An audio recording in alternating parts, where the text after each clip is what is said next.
I would like to have you consider some thoughts with me that help me to really change my future by giving it some thought and some consideration. And here it is. In setting goals, it's very simple. Number one, decide what you want. You just take a little time. You sit down and say, what do I want?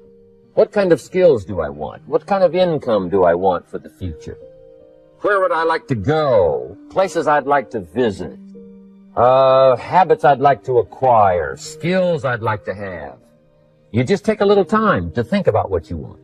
Economics, friendships, people you'd like to meet, places you'd like to go. You just take some time. And then I suggest, when you've thought about what you want for the future, make a list. Just jot it all down. It's really a very simple process. Keep all the old lists. I'm telling you, this served me so well, keeping my old list of goals. I look back now 10, 20 years ago at goals I set, lists I made, and I smile now because here's what I thought was so important, 20 years ago. Now some of those things aren't even on my list. I've got a new list. I've grown. I've changed. I've matured. When you get something that's on one of these lists, check it off. Part of the fun of having a list is checking it off. And then if you can add some drama to checking it off, see, that's what really helps. One of the most important habits you can develop is the habit of daily goal setting. Countless people I have taught this to over the years have told me that the power of this process is absolutely incredible. I know because I use it myself every day. Now, daily goal setting is quite simple. Get yourself a spiral notebook, like a school notebook, to write your goals in, and resolve to keep it nearby for the rest of your life. Each morning before you start out, open your spiral notebook and start a new page without referring to the old page. And always begin with the words, "My goals are the following." You then write down your top 10 to 15 goals in the present tense, as though you have already achieved them. For example, you would not say, "I earn," or "I will earn this amount of money." You say, "I earn this amount of money by this date. I drive this car. I weigh this amount," and so on. Your subconscious mind is only activated by commands that are stated in the present, positive, personal tense. Now, here's what's important about the lists and designing your future. If the future gets clear, the price gets easier. Because you got to remember, for every promise, there's a price to pay. Everybody's got to pay the price. Everybody's got to do the deal. Everybody's got to do the disciplines. Everybody has to pay. But here's what I've discovered. If the promise is clear and powerful, the price is easy to pay. The price is some classes. The price is a few books. The price is a few disciplines. The price is finding something that'll make your life better, make you grow, make you change, make you develop. So the first part of the key is to design the promise. Then, what is the price to pay? I'm telling you, the price will be easy. Anybody in my audience can pay, no matter where you are, where you come from. Color doesn't matter, religion doesn't matter, where you grew up doesn't matter, circumstances don't matter. I'm telling you, if you'll make the promise of the future clear for yourself, the things you want, the places you want to go, the things you want to have, the person you want to become, the skills you want, the homes you want, the future you want, the friends you want, all of the values of life that you could possibly want. If you'll make that clear, make those lists, and be serious about it, I promise you it's an easy price to pay. Anybody can pay it. And the best advice I can give you is, if I can do it, you can do it. The more specific you can be in terms of what you want and when you want to achieve it, expressed in the positive present tense, and beginning with the word "I," the more powerful the effect will be on your subconscious mind. Goals written and stated in this way activate the laws of expectation and the law of attraction. They cause you to develop new beliefs about what is possible for you. They also activate the laws of emotion and correspondence. They increase your energy and stimulate your creativity. Positive, personal, present tense goals written down, repeated each day, activate your subconscious and superconscious minds and step on the accelerator of your own potential. As a result, you start to move more rapidly toward the achievement of your goals, and they begin to move more rapidly toward you. Let me cover one more point. One of the major reasons for setting goals is for what they make of you in achieving them.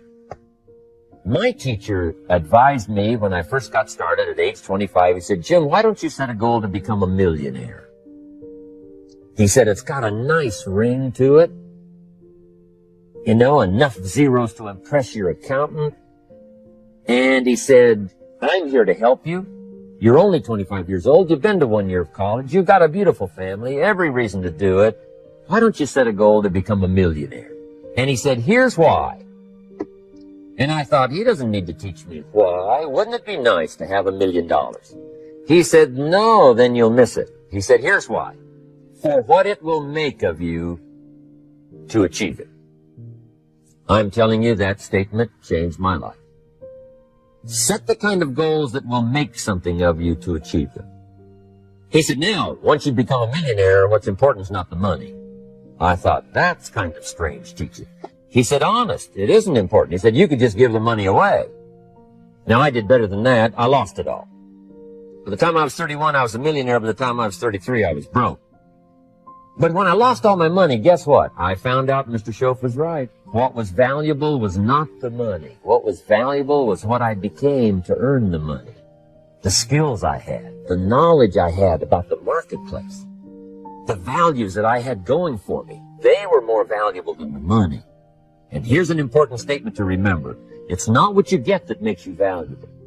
It's what you become. So part of the key here is to set the kind of goals that will make something of you. Don't set them too low so that you don't have to grow and you don't have to read and you don't have to try and you don't have to stretch. Don't set them too low. And then don't sell out. Don't go for something that's going to cost you your virtue or cost you your values or sell out your principles. There's a good middle road here to follow. Goals that will inspire, goals that will help you grow, change, develop, and become better than you are. One of the most powerful ways to achieve the financial goals you set for yourself is to use your powers of visualization. This means seeing yourself actually doing the things that you would be doing to achieve your goals. Visualization activates your superconscious capabilities and releases your mental potential. You'll actually begin to receive a steady flow of ideas and energy for goal attainment. The clearer the picture is in your mind, the more rapidly your subconscious and superconscious go to work to bring it into your reality. There are 4 factors that determine how rapidly your visualization, your mental picture, turns into realization. The first is the length of the visualization. How long can you hold the picture of what you want in your mind? The second is the frequency of the visualization. How often do you hold that picture in your mind throughout the day? The third factor is the intensity of the visualization. How much emotion is connected to the picture that you are holding in your mind? And the fourth factor that determines the speed with which your visualization comes into true reality is the vividness of the visualization. How clear is your mental picture? You will find that you can increase the speed at which you realize your goal by working in one or more of these areas. You can either increase the length of the visualization, holding the picture longer, or you can increase the frequency by visualizing your goal more often through the day. Goals are major to a genuinely success-oriented person. Without them, you're just playing around. Despite everything that's been written about the importance of goal setting, very few people actually put it into practice. It's always amazed me the way the average guy puts more thought and effort into planning his 2-week vacation than he devotes to planning his life. Challenge creates strong character, and goals represent challenge in its most positive form. Leaders have their personal goals clearly in focus, as well as the goals of the organization. In fact, one of the principal responsibilities of leadership is defining goals for the vast majority of people who aren't able to do it for themselves. Over the years, I've developed some ideas about effective goal setting, and I'd like to share those with you in a moment. And I also want to point out some traps of goal-directed behavior that aren't usually talked about, but that certainly ought to be. There are short-term goals and long-term goals. Sometimes you're flying across the country. Other times you're just walking down to the corner grocery store. Long-term goals are the equivalent of a major journey. When you reach the point where you've achieved your long-term goals, your life will be fundamentally changed, and the process of getting to that point will transform you into a stronger, wiser, higher-performing person than you are now. How can you identify your long-term goals? On a sheet of paper or in a notebook, write these 5 headings. Number 1, what do I want to do? Number 2, what do I want to be? Number 3, what do I want to see? Number 4, what do I want to have? And number 5, where do I want to go?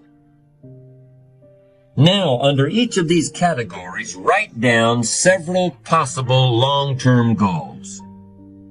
Be very relaxed about this. Just allow your mind to flow and come up with 3 to 6 ideas for each category. Don't worry about a lot of details at this point, and don't spend too much time describing a particular goal.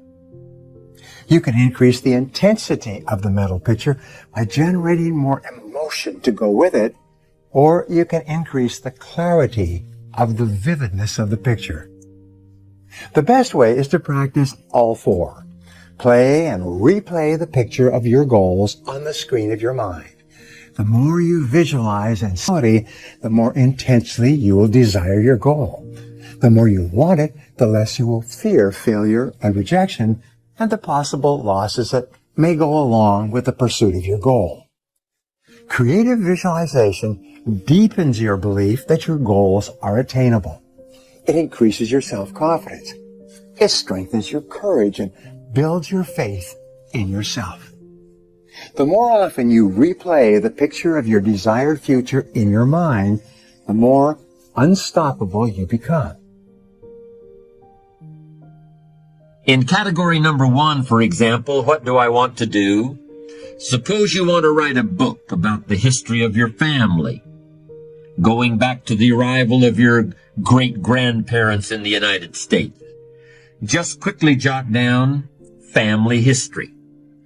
You may have kept a great many desires and aspirations hidden in the back of your mind, but the opportunity to write them down will move them to the forefront of your consciousness. That's one of the benefits of this technique. When you're satisfied with your list of long-term goals, read through the list once again. Then, beside each item, write the number of years that you believe it will take you to achieve that particular goal. It's best to round off the numbers into 1 year, 3 year, 5 year, 10-year categories. For example, you may estimate that it will take you 10 years to research and write the book on your family history. Create a time frame like this for every one of your long-term goals. Immediate goals, those that will take less than a year to achieve, are important too, of course, and we'll deal with those separately in a moment. When you're finished entering your time frames, there should be a fairly balanced distribution of all your goals. If there are many 1- and 3-year objectives, but only a few in the 10-year category, maybe you need to think more about what you really want your life to add up to. What kind of life you really want to build over the long run. But if there's a preponderance of 10-year goals, and relatively few of the shorter term variety, this may be an indication that you're putting things off, that you're focused too much on where you'll be at the end of the day and not enough on what you can accomplish right now.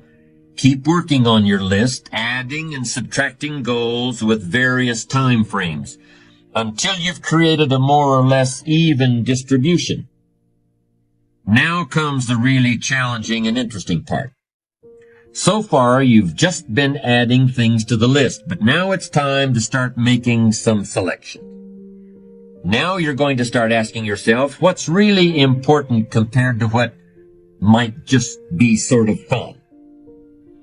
With regard to immediate goals, those that require anywhere from a day to a year to achieve, I recommend creating lots of objectives that can be accomplished in a month or less. Write them down. Read what you've written at frequent intervals.